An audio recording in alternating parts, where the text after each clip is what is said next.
మిత్రులారా, ఇయాల దానం నాగేందర్ గారిని, శ్రీమతి సోనియా గాంధీ, శ్రీ మల్లికార్జున్ ఖర్గే గారు, శ్రీ రాహుల్ గాంధీ గారు సికింద్రాబాద్ పార్లమెంటు నియోజకవర్గ కాంగ్రెస్ పార్టీ అభ్యర్థిగా ప్రకటిస్తే వేలాది మంది ఇయాల మాంకాళి అమ్మ ఆశీర్వాదం తీసుకొని దానం నాగేందర్ గారిని గెలిపించడానికి ఎర్రటెండలో మంచు కొండలో ఇంత అండగా నిలబడ్డందుకు మీకందరికీ మనస్ఫూర్తిగా ధన్యవాదాలు తెలియజేస్తున్నా।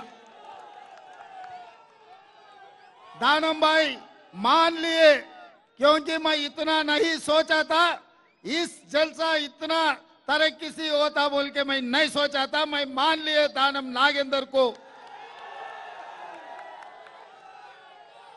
ये हैदराबाद शहर का, सिकंदराबाद का शहंशाह है, वो दिखाए।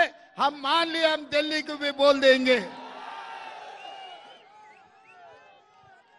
मित्रुलारा, ఈ రోజు ఒక్కటే మళ్ళీ 2004 నాడు ఏ రకంగా అయితే ఈ సికింద్రాబాద్ గడ్డ మీద ఆనాడు దత్తాత్రేయ గారు మంత్రిగా ఉన్న, ఆ రోజు యువకుడిగా ఉన్న అంజన్ కుమార్ యాదవ్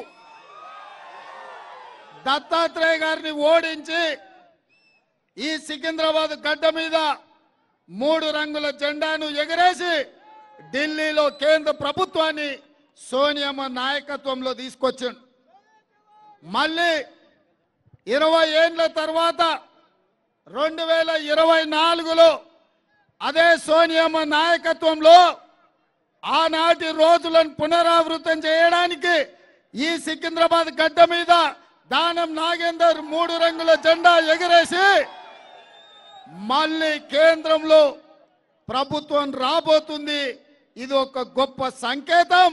ఇయాల మీ అందరి హాజరు చూస్తే మిత్రులారా, ఆనాటి పి శివశంకర్ నుంచి మొదలు పెడితే పెద్దలు అంజయ్య వరకు, మర్రి చెన్నారెడ్డి వరకు ఈ ప్రాంతం నుంచి నాయకత్వం వహించి ఈ సికింద్రాబాద్ ప్రాంతం, ఈ నగరం, ఈ జంట నగరాలు కాంగ్రెస్ పార్టీకి అండగా నిలబడి జాతీయ రాజకీయాలలో అత్యంత క్రియాశీలక పాత్ర పోషించారు। అంజన్ కుమార్ యాదవ్ గారు 2004, 2009 గెలిచిన అనుకోని పరిస్థితుల వల్ల ఆనాడు వారు మంత్రి కాలేకపోయినరు। 2009లో వారి మంత్రి అయ్యే కొద్ది రోజుల ముందే డాక్టర్ వైఎస్ రాజశేఖర రెడ్డి గారు చనిపోవడం వల్ల మిత్రుడు అంజన్ కుమార్ యాదవ్ గారికి అన్యాయం జరిగింది। ఎప్పుడైనా సికింద్రాబాద్ నుంచి ఏ పార్టీ గెలుస్తుందో ఆ పార్టీ అధికారంలోకి వచ్చిన చరిత్ర ఈ సికింద్రాబాద్కు ఉన్నది। అందుకే ఆ నమ్మకంతో, ఆ విశ్వాసంతో, మాంకాళమ్మ ఆశీర్వాదంతో ఖచ్చితంగా సికింద్రాబాద్లో కాంగ్రెస్ పార్టీ గెలవబోతుంది, కేంద్రంలో మన ప్రభుత్వం రాబోతుంది। దానం నాగేందర్ కేంద్ర ప్రభుత్వంలో అత్యంత కీలకమైన భూమిక పోషించబోతున్నాడు। నాది బాధ్యత, సికింద్రాబాద్ నుంచి గెలిపించే బాధ్యత మీది, ఢిల్లీలో పెద్ద బాధ్యత ఇప్పించే బాధ్యత నాది అని చెప్పి నేను ఈ సందర్భంగా తెలియజేస్తున్నా। మిత్రులారా, ఆనాడు దత్తాత్రేయ గారు గెలిచిన మంత్రి అయినరు, ఈనాడు కిషన్ రెడ్డి గారు గెలిచిన మంత్రి అయినరు।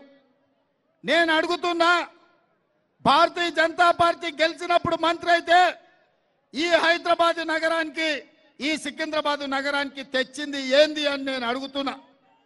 2021లో వరదలు వస్తే ఈ ప్రాంతం అంతా మూసి లోతట్టు ప్రాంతం మునిగిపోతే ఏ కుటుంబాలు కూడా, లక్షలాది కుటుంబాలు నిరాశ్రయులు అయిపోయి ఇండ్లు మునిగిపోతే కిషన్ రెడ్డి గారు చిల్లి గవ్వ కూడా తీసుకురాలే।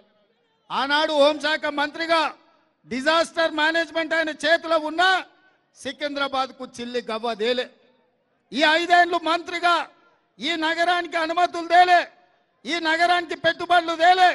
ఈ నగరానికి వస్తున్న పెట్టుబడులను నరేంద్ర మోడీ బెదిరించి గుజరాత్కు తీసుకెళ్తుంటే అడ్డుకునే ప్రయత్నం కూడా కిషన్ రెడ్డి చేయలే।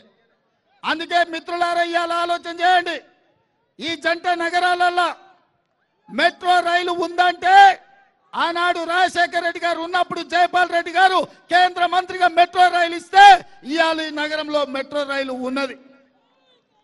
ఇవాళ మా ఆడబిడ్డలు ఉన్నారు.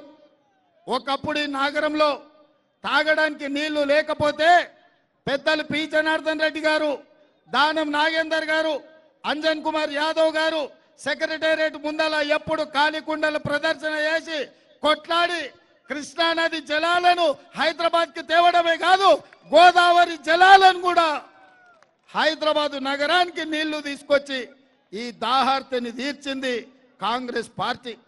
ఇదే కాదు, ఔటర్ రింగ్ రోడ్ కావచ్చు, అంతర్జాతీయ ఎయిర్పోర్ట్ కావచ్చు, ఐటీ కంపెనీలు కావచ్చు, ఫార్మా కంపెనీలు కావచ్చు, ఓల్డ్ సిటీలో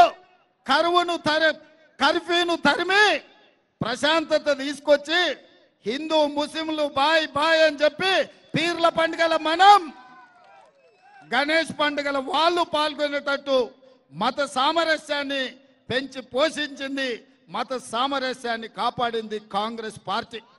అందుకే మా మైనారిటీ సోదరుల ఆశీర్వాదంతో ఆనాడు ఆసిఫ్ నగర్ లో గెలిచిన మా దానం నాగేందర్ ఇయాలటి వరకు గెలుస్తున్నాడంటే క్రిస్టియన్ మైనారిటీ, ముస్లిం మైనారిటీ, హిందువులు, సిక్కులు వాళ్ళ కుటుంబ సభ్యుడిగా దానం నాగేందర్ ను చూసిండ్రు కాబట్టి ఆటుపోట్లను ఎదుర్కొని గెలిచి నిలబడ్డాడు దానం నాగేందర్.